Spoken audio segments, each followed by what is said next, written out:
Mukunda jewellery first ever factory outlet Vizag లో grand opening. VA పై 2 to 12% మాత్రమే. No making charges. 5 గ్రాముల వెండి ఫ్రీ. తెలంగాణలో మొక్కజొన్న రైతులకు ప్రభుత్వం కీలక నిర్ణయం తీసుకుంది. చాలా రోజులుగా ఎదురు చూస్తున్న బకాయిల విడుదలకు గ్రీన్ సిగ్నల్ ఇచ్చింది.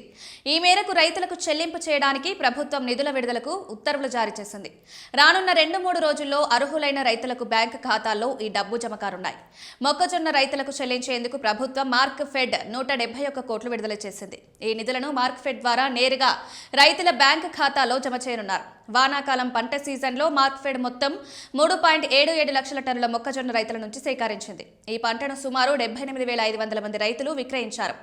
ఇప్పటికే తొలి దశలో ప్రభుత్వం 735.39 కోట్లు విడుదల చేయగా ఇప్పుడు మరో 171 కోట్లు విడుదల చేసింది. మొక్కజొన్న విక్రయించి 4 నెలలు గడిచినా డబ్బులు రాకపోవడంతో రైతులు తీవ్ర నిరాశకు గురయ్యారు.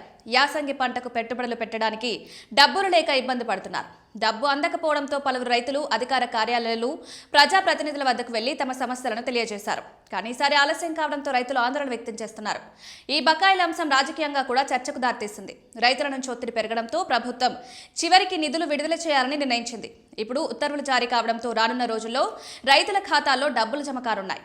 అయితే రైతు భరోసా నిధుల విడుదలపై మాత్రం ఇప్పటికీ ప్రభుత్వం నుంచి స్పష్టత రాకపోవడంతో రైతులు ఆసక్తిగా ఎదురుచూస్తున్నారు.